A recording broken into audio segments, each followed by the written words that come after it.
Seguimos con El Análisis, con Ricardo Brown y Ronald Acha, por Latinísima.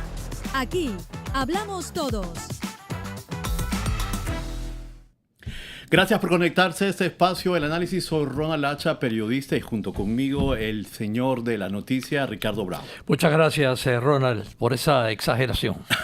No es ninguna exageración, Ricardo. Y por supuesto, en este podcast hablamos de lo que básicamente es el análisis de la noticia y el Medio Oriente y este conflicto con Irán, principalmente los aliados de Estados Unidos e Israel. Y por eso tenemos a nuestro compañero, básicamente nos va a dar detalles muy importantes de lo que está ocurriendo en este momento, Gabriel Chocrón, de Conexión Israel. ¿Cómo estás, Gabriel? Hola Ricardo, un placer estar con ustedes. Ojalá en mejores circunstancias, pero igual un placer estar con ustedes. Ojalá ya vendrán esas mejores circunstancias, Gabriel. Esta guerra tiene que terminar en algún momento.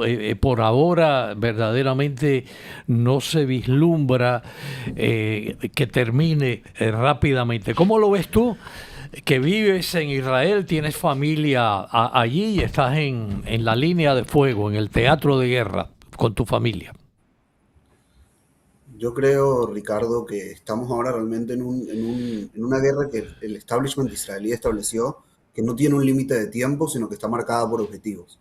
Y en ese sentido no están pensando con el stopper en la mano si va a tomar una semana, 2 semanas, 3 semanas, sino lo principal es lograr los objetivos que son, y es elementalmente acabar con lo que es la amenaza existencial del régimen iraní en contra de Israel y en general, en contra del mundo occidental. Entonces estamos hablando de algo que puede tomar un tiempo, probablemente varias semanas. Hay que decir también que mientras en el occidente reportamos desde afuera y contamos lo que pasa, en Israel están viviendo la guerra y están prácticamente una vez por hora yendo a los refugios, reciben ataques desde el Líbano, reciben ataques desde Irán. Es decir, hay una rutina de guerra en Israel que es bastante compleja, pero que la gente espera que esta sea la última. Después de 2 años y medio de guerras constantes, que esta sea la última vez que tengamos que lidiar con esta amenaza del régimen iraní.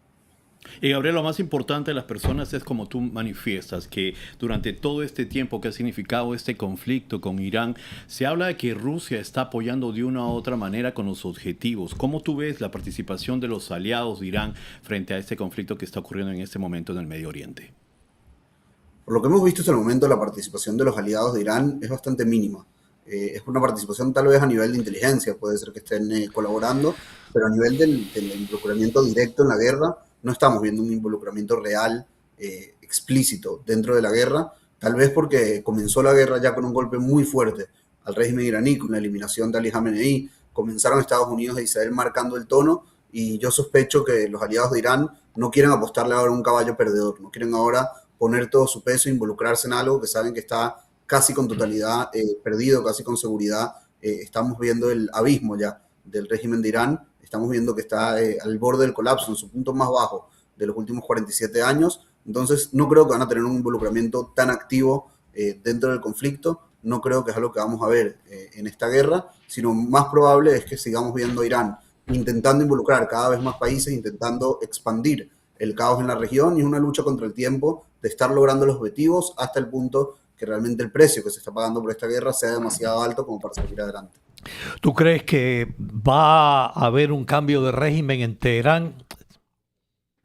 Es pronto para decirlo. Si me hubiese preguntado el primer día con la euforia que había en el Medio Oriente, te hubiese dicho que parecía que sí. Mediante pasan los días y las horas, irónicamente, aunque Israel y Estados Unidos están realmente dando muy duros golpes al régimen iraní, están acabando ya con su arsenal de misiles, están realmente llevando adelante los objetivos que tenían, creo que el cambio de régimen queda en un segundo plano, o tal vez diría que se enfrenta a la complejidad real del asunto, ¿no? Estamos hablando de un régimen que lleva 47 años en el poder, un régimen que en esos 47 años eliminó por completo a la oposición, eliminó la libertad de prensa, agrupó toda lo que es la infraestructura gubernamental dentro de Irán para convertirlo en un totalitarismo, donde ellos tienen un control absoluto. Entonces es complicado pensar en un cambio de régimen mágico. Probablemente, yo creo que hay 2 caminos para que haya un cambio de régimen. El primer camino es que el cambio de régimen venga desde adentro del régimen, que también es complicado por el tema ideológico, pero es el camino por el que al principio parecía que apostaba el presidente Trump, que ofreció a los oficiales de la Guardia Revolucionaria inmunidad si deponían sus armas y ayudaban al pueblo iraní. Ofreció también incluso a los mismos oficiales de gobierno de Irán a que si ellos se entregaban a esta transición, podían ser perdonados. Ese es el primer camino. Y un segundo camino que es difícil desde el punto de vista militar, ya que estamos hablando de manifestaciones pacíficas, un pueblo iraní que ha salido mucho a la calle a buscar su independencia, pero que no tiene una fuerza militar real en las calles, y para eso tal vez podría contar con el apoyo de Estados Unidos y de Israel. Y casualmente el presidente Donald Trump ha manifestado que de una u otra manera a él no le preocupa que justamente se dé un gobierno democrático en Irán, pero sin embargo sabemos que el factor religioso hace que justamente esta nación se convierta en una autocracia.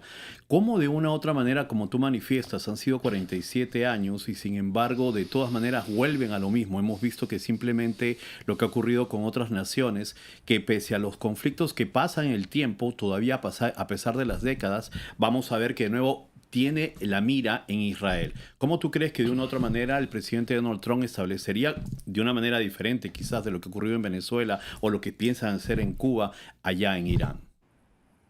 Hay que entender que en su estructura el régimen iraní, en su esencia inclusive diría, está esto de la ideología islámica radical, está esto del llamado a la muerte del Occidente, a la muerte de Israel, a la muerte de Estados Unidos. No es un tema más en su agenda. Es realmente la esencia, la razón de ser de este régimen que busca una hegemonía islámica en el mundo y especialmente derrotar a lo que es la civilización occidental. Entonces, de esa forma, ellos adoctrinaron a sus tropas, adoctrinaron a la población. Es decir, hay realmente acá un trabajo de décadas de marcar esto como el norte principal del régimen, y por eso entendemos que si queremos que no haya de vuelta una amenaza existencial para Israel y para el Occidente, tiene que haber necesariamente un cambio, no diría un cambio de régimen como tal, ojalá, pero por lo menos un cambio en las prioridades de este régimen. Por lo menos que haya ahora un golpe lo suficientemente fuerte para que ellos entiendan que no van a poder ahora reconstruir todas esas amenazas en contra de Israel y del mundo occidental, y que de esa forma se dediquen al desarrollo de su pueblo. Y hablabas de casos de otros países, te diría, en Irán en algún sentido es similar a lo que pasa en otros lugares, ya que es un país sumamente rico en recursos naturales, pero que sin embargo la población vive en la miseria, una población que está sufriendo de escasez de agua, las manifestaciones que vimos en enero de este año por el alto costo de la vida dentro de Irán, porque al fin y al cabo todo el dinero de Irán estaba destinado, los recursos estaban destinados a aceitar esa máquina armamentística, esa máquina de financiamiento del terrorismo, y en eso se basaba principalmente el régimen iraní. Entonces, lo que ven Estados Unidos e Israel en este momento es que hay que cortar la cabeza de la serpiente, decirlo coloquialmente, cerrar el flujo de dinero del régimen iraní hacia estos planes, como el plan nuclear, como el plan armamentístico, los misiles balísticos y la financiación a los proxies terroristas. Y después de eso es que también vamos a poder ver que el régimen iraní comienza a trabajar para el bienestar de su pueblo, y ojalá con un régimen que no sea una teocracia islámica radical como vemos ahora, sino un gobierno democrático, ojalá. Y sabemos que ya hoy en día el 80% del pueblo iraní no quiere el actual régimen, está en contra del actual régimen, solo que tiene mucho miedo de salir a las calles por la opresión que han sufrido en estos 47 años. Claro, las democracias siempre están en desventaja cuando están en guerra con estos regímenes totalitarios que controlan la información. Israel es una democracia, Estados Unidos es una democracia. Dependen las democracias, los gobiernos en democracias, mucho de la opinión pública. ¿Cómo está la opinión pública en Israel y cómo ves tú el estado de ánimo en cuanto a este conflicto bélico de este lado del mundo, aquí en Estados Unidos?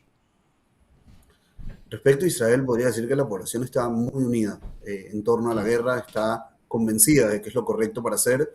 Como decía antes, la gente está realmente cansada. Esto comienza para los israelíes hace 2 años y medio, en realidad no comienza el pasado sábado, comienza hace 2 años y medio con la masacre del 7 de octubre, y desde entonces una rutina que no es rutina de 2 años y medio de guerra, de misiles, de correr al refugio, de alarmas en el teléfono, alarmas en la escuela, alarmas en los trabajos. Es decir, no había una rutina, y los israelíes ven en este momento que lo que comenzó ese 7 de octubre del 2023, que parecía que el país estaba al borde del abismo, y que así lo veían los enemigos de Israel, que veían que ese era una especie del comienzo del fin del Estado de Israel. Si logramos hacer esta guerra, este operativo, con la suficiente contundencia, va a ser exactamente lo contrario. No va a ser el fin del Estado de Israel o el comienzo del fin del Estado de Israel, sino parece estar mucho más comienzo del fin del régimen iraní. Eso no quita que la gente está cansada, que la gente no está pudiendo yendo a trabajar, los niños no tienen colegio. Es decir, hay un problema en la rutina, sí, pero la gente prefiere por unos días dormir un poquito mal para tener después años en los que dormimos mucho más tranquilos. Ahora sí nos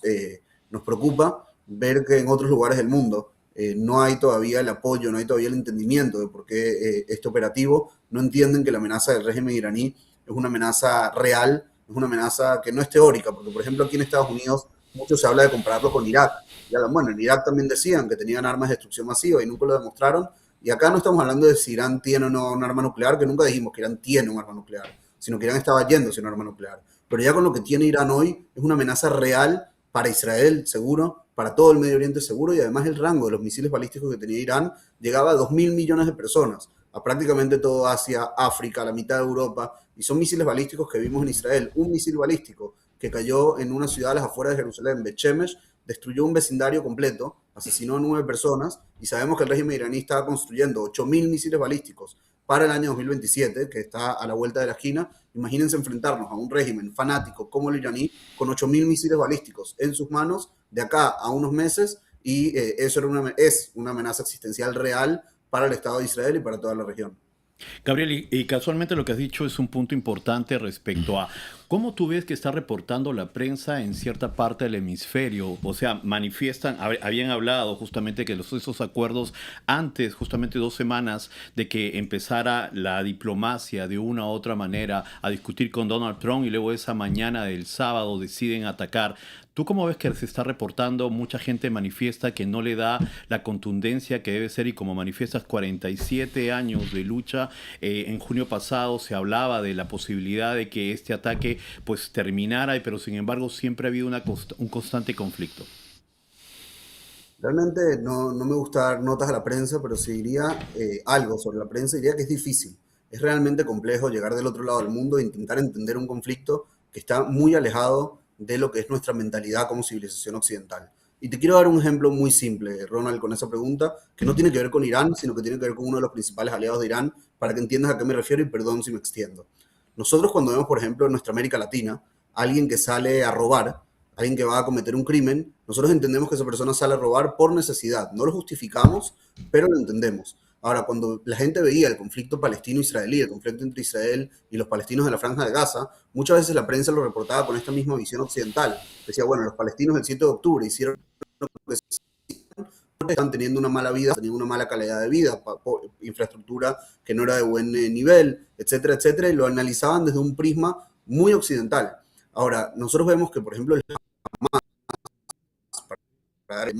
una organización terrorista que ha recibido en los últimos años cientos, tal vez miles de millones de dólares en ayuda humanitaria para la Franja de Gaza. Recibieron millones de toneladas, por ejemplo, de materiales de construcción, y en lugar de dedicar los materiales de construcción a construir una planta eléctrica, escuelas, hospitales, cosas para el bienestar de la población de la Franja de Gaza, invertían los recursos de la Franja de Gaza en el terrorismo. ¿Por qué? Porque ellos no tienen una mentalidad occidental. Ellos no piensan que lo importante en lo que ellos tienen que invertir es en el bienestar de la gente. Entonces, cuando nosotros vemos un conflicto como el conflicto palestino-israelí, o en el caso de ahora, como el conflicto entre Irán e Israel, tenemos que entender que no son dos mentalidades occidentales enfrentándose. Es una mentalidad occidental, que es Israel, contra una mentalidad islámica radical que prioriza la violencia, que prioriza el terrorismo, que prioriza lo que ellos llaman la guerra santa sobre cualquier otra cosa, porque esa es la razón de ser de su ideología. Entonces, cuando estamos evaluando este conflicto, hay que entender cuáles son las dos partes acá, cuáles son los dos mundos que se están enfrentando, y entender que sí, no es solamente en la retórica, hay aquí en la práctica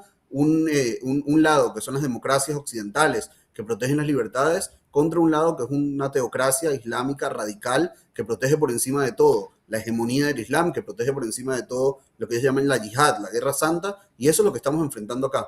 Y la segunda cosa que a veces es un poco difícil para nosotros, le digo como israelí, que lleva 2 años y medio, sorprendido a veces de la hipocresía de muchos en el mundo, nos impresiona cómo una vez tras otra, a veces el mundo afuera de Israel cae en estas mentiras de estas organizaciones islámicas, como la Hamas, como el régimen iraní en estos casos, que dan una noticia, todos sabemos que es falsa, todos los que conocemos el Medio Oriente sabemos que es falsa, y sin embargo la replican y comienzan a acusar a Israel de algo que Israel nunca hizo. Y por ejemplo en el caso de Irán, hace 1 mes y medio estaban masacrando iraníes en las calles, asesinaron a 30.000 personas en 2 días, y la mayoría del mundo ni siquiera levantó la voz, ni siquiera le importó lo que estaba pasando dentro de Irán. Y ahora, cuando comienza la guerra de Israel y Estados Unidos en contra de Irán, ahora de repente son los más preocupados por el pueblo iraní. Entonces Israel entendió que esto es un problema de la civilización occidental, es un problema, como decía bien Ricardo antes, que tenemos en las democracias, donde estamos luchando con armas democráticas contra un régimen radical, que controla información, que miente de forma abierta,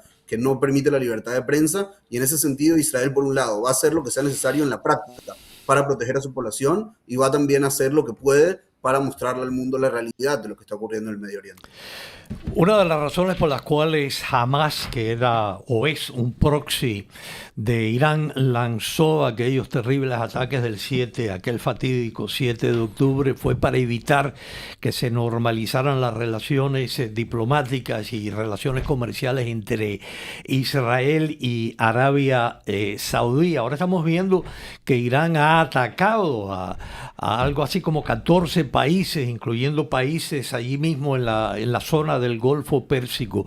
Una vez terminada la guerra, ¿tú ves camino hacia una normalización de las relaciones de Israel con los países árabes de la zona del Golfo Pérsico? Sin lugar a dudas, Ricardo, creo que el mal cálculo que hizo el régimen iraní en esta guerra fue justamente involucrar a otros países de la región, como Arabia Saudita, como Qatar, como Omán, que son países que no tenían por qué haber estado involucrados en esta guerra, que no habían participado de forma activa en la parte militar en contra del régimen iraní, y ha creado mucha más conciencia en el Medio Oriente de lo que representa el peligro del régimen iraní, que es algo que Israel viene diciendo desde hace años, décadas inclusive podría decir, y que ahora estamos escuchando a nuestros vecinos árabes, nosotros decimos en Israel, que están hablando en hebreo no de forma literal, sino que están hablando el mismo idioma que nosotros, están entendiendo lo que nosotros venimos diciendo y sufriendo desde hace 47 años. Y creo que sí, el Medio Oriente es una región tristemente muy marcada por el conflicto, muy marcada por países que han estado más centrados en los problemas del pasado que construir juntos el futuro, y creo que irónicamente el hecho de que Irán haya involucrado a tantos países en esta guerra puede abrir la puerta para que haya mayor cooperación. Ya la estamos viendo hoy, la cooperación durante la guerra, si bien no se habla mucho y no quieren que se publicite mucho. Ayer, por ejemplo, el canciller israelí Gideon Saar dijo que en los cuartos cerrados los países árabes le están pidiendo a Israel que terminen el trabajo con el régimen iraní. Es decir, hay casi una conciencia de que tenemos mucho para trabajar juntos, mucha cooperación, y va todo de la mano del concepto que tiene el presidente Trump de la paz a través de la fuerza, peace through strength, que es algo que comparte mucho también el primer ministro Netanyahu, y aquí realmente Israel se está posicionando más que nunca, tal vez, como una potencia central en el Medio Oriente, como el principal aliado de Estados Unidos en el Medio Oriente, y los países de la región, si algo valoran en el Medio Oriente es la fuerza, si algo valoran en el Medio Oriente es la decisión, y en ese sentido Israel ahora tiene cartas muy fuertes para jugar dentro del Medio Oriente. Decididamente lo que dices es muy interesante porque mucha gente dice, tras unas relaciones diplomáticas que se estaban llevando en Ginebra, vuelvo a repetir, el presidente Donald Trump en la mañana con Israel deciden hacer algo. ¿Cuál crees tú, una vez que ya se acabe esta parte del conflicto, será la otra etapa, entre comillas, diplomática, que podemos pensar que va a llegar a una conjunción entre Irán y Israel, y cómo se establecería una posguerra o un posconflicto justamente? Es importante decir, Ronald, que realmente yo pienso y creo sinceramente que el interés de Israel y de Estados Unidos era no llegar a esta guerra, era realmente resolverlo por la vía diplomática. Lamentablemente, los representantes de Irán, cuando llegaron a las negociaciones, llegaron con el plan explícito de boicotear las negociaciones y de utilizarlas solamente para ganar tiempo mientras avanzando en su programa nuclear, mientras seguían avanzando en su programa de misiles balísticos. Israel, por ejemplo, ha dicho estos días que descubrieron que Irán tenía un plan de llevar este programa nuclear y el programa de producción de misiles balísticos a complejos subterráneos muy profundos que los iban a convertir en inmunes a un ataque futuro, y esto es lo que Irán estaba tratando de hacer mientras negociaba. ¿Por qué digo esto en relación a tu pregunta? Porque nuestro sueño es que cuando esto acabe, ojalá que acabe con un Irán libre realmente del régimen iraní, con una nueva democracia en el Medio Oriente, ese sería el sueño de todos nosotros, pero incluso si no, nosotros queremos que cuando se sienten a la mesa, sea quien sea el representante del gobierno iraní después de esta guerra, se siente realmente a negociar y realmente podamos terminar este conflicto por la vía pacífica. Ahora, como dije antes, es difícil de creer en esta realidad utópica, en el sentido de que si sigue siendo un régimen iraní, que su razón de ser es borrar a Israel del mapa, es de gritar muerte a América, es difícil pensar que ellos se van a sentar con buena fe en una mesa de negociaciones con Israel y con Estados Unidos. Pero si el golpe es lo suficientemente fuerte y el líder que se siente a la mesa es más pragmático que ideológico, va a entender que no le va a quedar otra, que si quiere el bienestar del pueblo iraní, que si quiere que Irán vuelva a la senda del desarrollo, del progreso, tiene que abandonar por completo lo que es la amenaza militar de Irán hacia la región. Ese es el único camino que nosotros vemos, más allá de, ojalá, si cambia el régimen iraní, si hay una democracia, si hay un gobierno diferente, pero por lo menos que si no, cuando se sienten en la mesa de negociación, sea una negociación seria, una negociación real, una negociación pragmática, donde ellos acepten y entiendan que Israel y Estados Unidos, después de esta guerra, no van a volver al pasado y no van a permitir que pase lo que ocurrió acá en los últimos 47 años. Muchísimas gracias, Gabriel. Muchas Gabriel gracias. Chocrón de Conexión Israel. Ricardo, la verdad, has hecho una exposición muy explícita y muy importante de lo que realmente ocurre y la visión que a veces aquí nosotros en el occidente no tenemos. Gracias otra vez. Muchas gracias, Gabriel. Bueno, Ricardo, Israel, esperamos que las próximas semanas podemos llegar de verdad a la paz y que, como dice Gabriel, encontremos una manera de que esa parte del mundo encuentre realmente un establecimiento en que dos países, Irán e Israel, puedan encontrar un punto medio. Ojalá así sea, ojalá, que es una palabra precisamente que heredamos los hispanoparlantes de esa región del mundo. Ojalá en árabe quiere decir quiera Dios. Quiera Dios, y por supuesto va a querer Dios de todas maneras tener una nueva conexión aquí en el análisis con Ricardo Brown y Ronald Acha. Hasta una próxima vez.